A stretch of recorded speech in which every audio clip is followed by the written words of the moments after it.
Hey guys, Noel here, and it is Friday night. And before I go about my business for the rest of the evening, I thought it would be fun to do a video for the politics and philosophy section of the Noel Comics YouTube channel. It is presidential election 2024, unfortunately, and I have thoughts. So let's talk about them. What's been on my mind recently is the, I guess, fluctuating status of the Trump campaign and just the general vibe of the 2024 presidential election. And what I'm going to try to focus on here in this video is my thoughts on, is Donald Trump being sabotaged from without or from within, and can he kind of readjust things to how they were before he got shot, where he was really, I think pretty much doing everything right for the most part. So I guess like the first half of the, U.S. presidential election, we had Joe Biden in office. Things had, I think, objectively declined economically, in terms of foreign international affairs becoming increasingly unstable under Joe Biden. That was also a thing that happened.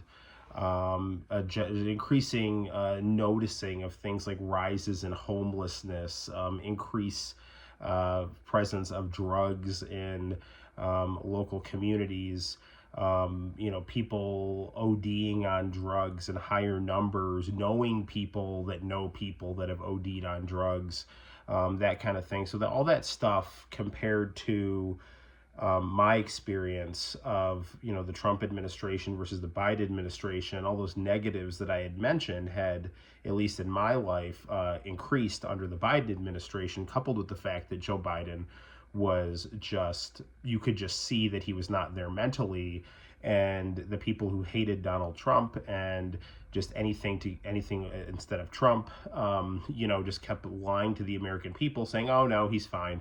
And it was obvious that he wasn't fine, because if I love to watch the Thanksgiving Day parade, and if you watch the Thanksgiving Day parade, they would always give Joe Biden these like softball cutesy interviews where it's like, oh, Mr. President and Mrs. President, what are you doing for Thanksgiving? I never saw them do that with Trump and Melania. Correct me if I'm wrong. But it was always like, oh, it's the nation's grandpa, President Biden. And he couldn't even get through that interview without Jill just talking for him, So, I mean, I don't want to make it sound like Biden is totally incoherent. I mean, he's like an old guy who really, when he has to, like, my grandpa, when he was in the hospital, like, if family was there, he'd really like double down and focus, to try to overcome the cognitive decline that he was dealing with. And Biden kind of reminded me of the same thing, except when he would really buckle down and focus, it's when he was doing it for like political points or protect his family's corruption. Other than that, he was just like wandering around aimlessly and just generally being a hack, and just this other this kind of like memory holing of the fact that Joe Biden throughout the 80s and 90s was considered kind of a joke. He would lied about his academics, said he graduated at the top of Syracuse University when he was like nowhere near the top. Said he had all these scholarships when he didn't. Basically was just stealing speeches from British Labour Party politicians, trying to pass them off as his own, just being a serial liar, which he has continued to do, to the point that he was either just going crazy because he kept saying his son Beau Biden died in Iraq, which never happened. So his mind was either like unraveling, or he was just bullshitting, with the memory of his own son. And I do think Joe Biden, does love his family that he, chooses to love. I mean, that is one thing about a lot of these politicians. I mean, they're reasonably loyal to their own offspring, reasonably. So Biden basically just unraveled. And Trump, kind of reasserted himself and ran a pretty disciplined, good campaign, to the point where the establishment was like freaking out. They kept throwing lawsuits at him. I mean, he was like, he was either like getting impeached or that was during his administration, to try to force him to lose. And then they had all these like lawfare things against him, which they tried to like wait right until he ran for president and then just tried to sue him a bunch of times so he wouldn't have enough money, try to destroy his reputation, to try to just get all his energies focused on these court cases. None of them stuck. So like everything they were doing to try to get him destroyed was not working.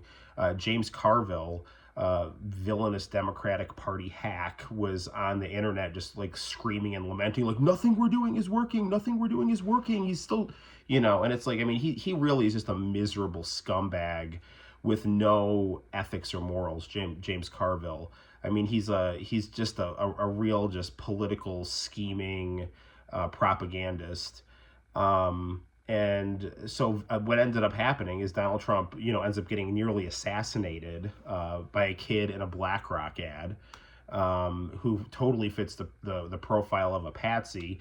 And it seemed like everything totally imploded on the establishment. If you believe that the establishment was behind the Trump assassination, of which I think you could make a logical case, he totally instinctively displayed leadership in a way that, it's like when a boxing coach sees something in a fighter randomly, like, what did he just do? Or like when a student does something randomly and like you think the student like kind of isn't that good, but then all of a sudden they show like massive potential. And I think that's what happened when Donald Trump got shot. It's like his instinct was to get up and show that he was okay and show the crowd that he was okay. It was very much kind of like the War of 1812, that our flag was still there. I mean, it was kind of like, despite the fact that he's kind of a real estate carny, cartoon character, professional wrestler, his instinct was masculine leadership and to show his followers that the leader was okay. And that is a really good leadership trait. I mean, that's an exemplary leadership trait. That's a historical leadership trait. So, I mean, it seemed like the presidential election was, sealed for Trump. But then all of a sudden, after he got shot, and I don't know what this was, but it just got very bizarre. Like, the way he was running his campaign, in the same way of just like kind of focusing on the issues. It's like, were you better than you were 4 years ago? The answer is objectively no. I'm not saying anything that crazy.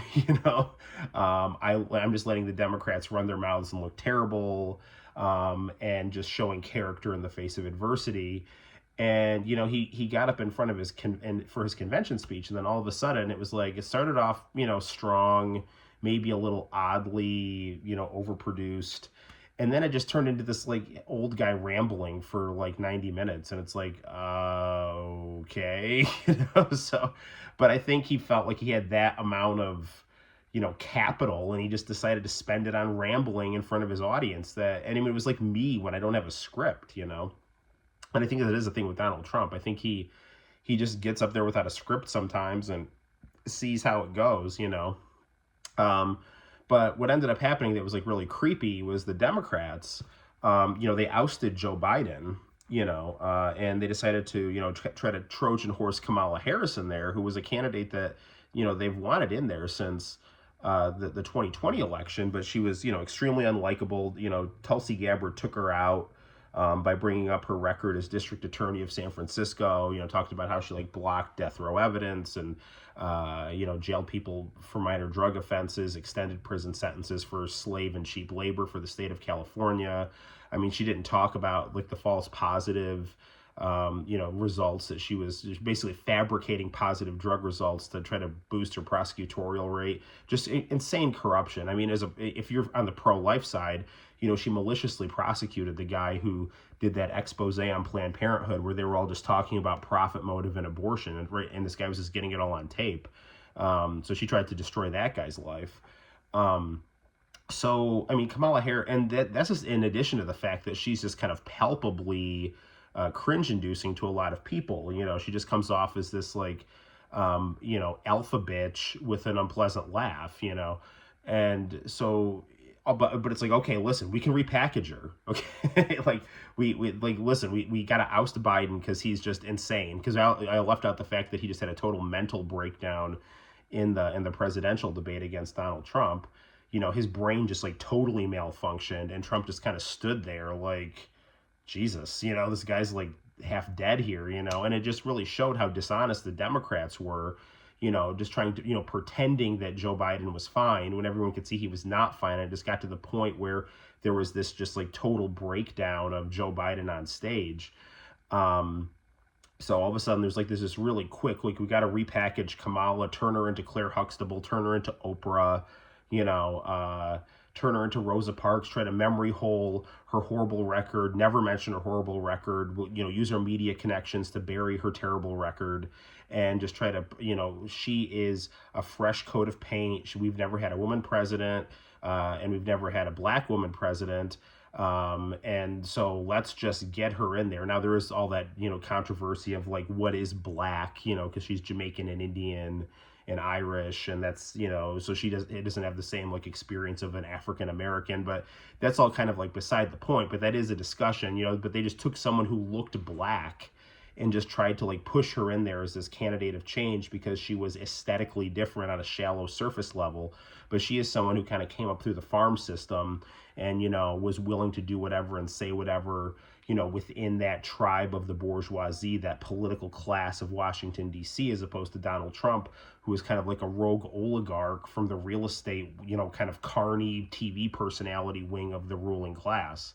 The other thing Donald Trump was doing that I think nearly got him assassinated was the same thing Martin Luther King did that got him assassinated, is Donald Trump's movement was starting to become cross-party. He was drawing a lot of disaffected Democrats and making big inroads with black voters. So you were starting to, if you watch the Republican National Convention, it was very much like a professional wrestling audience, where you had this cross-section of people, rural conservatives, working class African Americans, and they're all people from this kind of like, redneck and the street, all kind of mixing together, and you're starting to get this kind of cross-class populist coalition that is not so much left or right, but is now anti-establishment, and that cannot be allowed to happen. I mean, if you watch Saturday Night Live, which in my opinion is basically like the court jester of the grotesque ruling class, they did this skit called Black Jeopardy, where Tom Hanks was this Trump voter, and he was on a black TV show, and it came out as they were playing the game show, that they had all this stuff in common. And so it's like, okay, they got all this stuff in common. Let's talk about race and get them divided, So, and that was, I think, kind of the ruling class's joke. Like, we'll never let you guys align. We'll always just bring up divisive issues, so you focus on your differences rather than your commonalities. So anyway, but Trump was kind of starting to do that, and he almost got assassinated. So it was almost like right after he almost got assassinated, all of a sudden Trump started acting like erratic, or odd, more so than usual. You had the J.D. Vance pick, and that, which was not really a wise pick. I think he probably should have picked Tulsi Gabbard. She has a lot of independent appeal, and she could have easily, even if he thought he was still going to run against Joe Biden, Tulsi Gabbard could absolutely dispose of Kamala Harris in a vice presidential debate, because Tulsi Gabbard is the one that knocked Kamala Harris out of the presidential election of 2020, when she ran as a Democrat. But then, so Trump, like, he gets to the debate with Kamala, and Kamala is just, every interview she's done has been just, I think, objectively horrible. She's just rambling and just saying these just like vague things. But she's got the Democratic machine behind her, and they're trying to repackage her. And now they're this whole thing is like, oh, she represents joy. And it's like, what? Like, she's been endorsed by Dick Cheney, like the guy who lied us into the Iraq War. I mean, her big things that she really digs her heels into the ground for is neoconservative imperialism and abortion. Like, where is the joy in that? Conquering other countries and terminating life in utero, or even if you don't like, if you like abortion, it's like, abortion is a pejorative. I mean, go try to explain abortion to your 7-year-old and see how that goes for you. I mean, like, hey, remember how, when mommy was pregnant and we had to be careful of her tummy? Well, it turns out that some people don't want what's in their tummy to be okay. Like, how you could like feel your sister moving around? Yeah, well, some people don't want that. I mean, it's just kind of vomit inducing just to talk about. Like, I'm sorry if that's controversial, but like, where is the joy in that? I mean, at best, you're talking about like making a making a decision at what you consider to be a less valuable life to make a life that you consider of a higher order, to be of a better quality at the expense of what you consider to be a lesser life. And none of that has anything to do with joy, but that is all Kamala Harris will talk about is like abortion, and then be proud and just and warmongering. And Donald Trump's response to that at the debate was to start rambling about people eating dogs and cats in Ohio. Like, what the fuck are you talking about, man? Like, this is another thing that I'm saying is like Donald Trump's favorite movie is Bloodsport. And in the spiritual succeed, it's my favorite movie too. It's like the greatest movie ever made. The spiritual sequel to Bloodsport is a movie called Kickboxer. And in the movie Kickboxer, the main character, Jean-Claude Van Damme, who's also the main character on Bloodsport, his brother and his girlfriend get kidnapped. And the big bad who kidnaps them is basically like, you got to throw the fight against Tong Po, the bad guy fighter. And all of a sudden, like, Jean-Claude Van Damme just he stops fighting like the way that was fighting the whole movie, and now all of a sudden is just unraveling. So my real thing that I'm thinking here is like, is Donald Trump purposely trying to lose the election because he almost got his brains blown out, and he almost just got assassinated a couple days ago again, and he's just like, you know what, I'm out, and he's trying to throw the election. Luntz, I think is his name, this pollster, who's also, I think, a bit of a hack, has floated the idea that Trump is intentionally trying to lose. Or his campaign could be just have been infiltrated by hostile forces. Bobby Kennedy Jr., who I think is a very good candidate, independent candidate. I mean, he dropped out and endorsed Trump, and he and his vice presidential candidate had said that their campaign had been infiltrated by hostile agents from the Democratic Party to try to sabotage their campaign. And I think it's completely possible that that's happened to the Trump campaign, because rather than focusing on this like class coalition that you had built, now all of a sudden you're just like screaming and rambling about Haitian immigrants in Illinois eating dogs and cats, and now we're litigating this insane argument that ultimately isn't even true. And the response to that is like, well, at least it's getting us talking about immigration. It's like, this is not, no, people aren't talking about immigration. They're talking about immigration in contrast to, are you crazy or not? Because you're using this like demagoguery with like racial overtones. And I don't think Donald Trump is racist. I mean, if you take a look at what he did for the black community, I mean, I have a black boxing coach. And I mean, and the reason he's voting Trump is for immigration and for what he did for the black community. Because, my boxing coach friend, his son died from a fentanyl overdose, and fentanyl's coming over the border due to porous, inefficient immigration policies of which Kamala oversaw. And he's a black guy, and he saw like, hey, black lives got a lot better under Trump. That's what Trump needs to be focusing on, not just rambling about cats and dogs, dude. Like, because it all that does is just, all Kamala has to do is just be plugged in like a robot, read her script, and the news media will coddle her because they hate Donald Trump, and what Trump needs to do is, the system is being rigged against him, so he has to try to compensate for that. And I mean, it may just be that he's just that stupid and is just making these mistakes. I mean, he seems to be correcting them. He went on Gutfeld, and he sounded pretty personable, and like Trump does have like a charming side to him, and he's doing a lot of public speaking now where he's talking less about just this cat and dog bullshit, and is talking more about like, just issues, that kind of affect the alienated working class, and kind of rubbing shoulders and hobnobbing with them and stuff like that. Like, that's what he needs to do.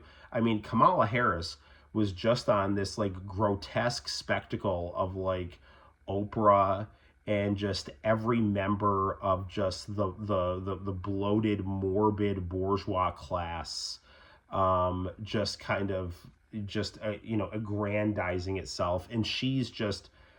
I mean, and Kamala is saying nothing of substance, and you get like Julia Roberts and Meryl Streep on there just grandstanding, and Meryl Streep's like, "Well, what will you do when you win the presidency?" And Trump and his riffraff do more violence. It's like, dude, I don't believe in political violence, but listening to you speak makes me want to punch a wall like right now. Okay, so and it's like Meryl Streep like goes like, "Oh, Madam President, oops," it's like, no, call her Madam President, because she's the incumbent, and this administration has effed things up so badly, like. So I mean, I don't even know who the president is right now, quite frankly, because it's clearly not Joe Biden, because he dropped out. So then that leaves Kamala as second in command. So at best, Kamala is running on Joe Biden's record, which isn't good. At best, her experience as vice president, which is tied to this administration, because her other experience as a DA was just a corrupt train wreck anyway.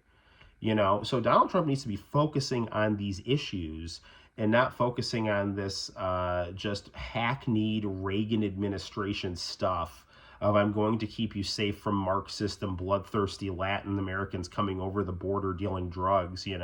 Like, Kamala Harris, stop calling her a Marxist. She's not a Marxist. She's a neoconservative, neoliberal political hack. Okay, call her out on that. Like Dick Cheney, she's not even running away from Dick Cheney's endorsement. She's proud of it. You're proud of being endorsed by a guy who lied the country into war and tortured people, and has zero remorse for that. That's what you're staking your claim on. Dick Cheney and abortion. Okay, Donald Trump, the alternative to that is like, "Hey, listen, last time I was in charge, your lives were better. We didn't have any wars. You had more money in your pocket. This administration's been a failure. She's part of that administration. I can fix things. Vote for me." That's all you got to say, man. All this other stuff is just coming off as like self-sabotage, either because you're scared at best, or you've been infiltrated and you're being fed bullshit, or you just really are just that politically incapable that. But I don't even think that that's true, because when you watched Trump debate Hillary Clinton, he was a capable debater and a smart debater too. So like, there's this one clip where Hillary Clinton's like, "Well, all these intelligence agencies says that you're terrible and they all endorsed me." And Donald Trump's response to that is, "Yeah, a bunch of corrupt bureaucrats endorsed you. I have like the endorsement of like local law enforcement and ICE. Like, if you want to take the endorsement of a bunch of, corrupt political class, I'll take the endorsement of the common man." I mean, he's savvy enough to say that. And I kind of paraphrase, but that is basically the gist of that exchange.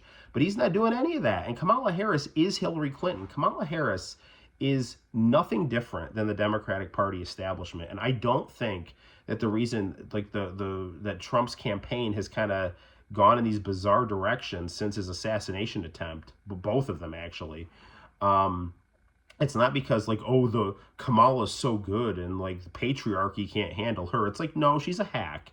And I mean, the best thing that people will try to say about Kamala Harris is like, "Oh, well, did you see how she baited Trump and threw him off kilter?" It's like that, like that's what you're running on, is like you want the president to make other people like angry and unstable. Like, I mean, I'm serious. Like, so like, okay, so Kamala Harris and Trump are rivals, and you're saying that she can like bait Donald Trump to be stupid and angry. So like, we're going to get you in office, Kamala, and then now you can get like all of these forces around the world that are in a rival position to the United States to act in destructive, irrational capacities because you're that insufferable or manipulative. Like, what are we doing here? So if the Trump campaign is listening to this, or anyone, please focus on building a cross-class coalition of, the kind of like the disaffected Bernie Sanders voters, this election, African-American voters, And then, merging that with your rural working class voters, like, because this election is going to be won and lost on the margins of independent voters. The people who are, hopped up enough to think that immigrants are eating cats and dogs, they're going to vote for Trump anyway. They're certainly not going to vote for Kamala. So you got to lock up those RFK voters and people who are rightly pissed off at the Democrats, because the people who are going to turn out to vote on principle on the Democrat side are the people that have an apoplectic hatred of Donald Trump and will vote for a dead squirrel in the road over Donald Trump, but there's a whole bunch of other people, that you can mobilize to get to vote for you because Democrats don't have much to run on other than their hatred of Donald Trump and this irrational illusion of Kamala Harris, which is completely meaningless and has no foundation. Anywho, those are my thoughts. Until next time, my name is Noel. You take care, and I'll see you in the very near future. Bye-bye.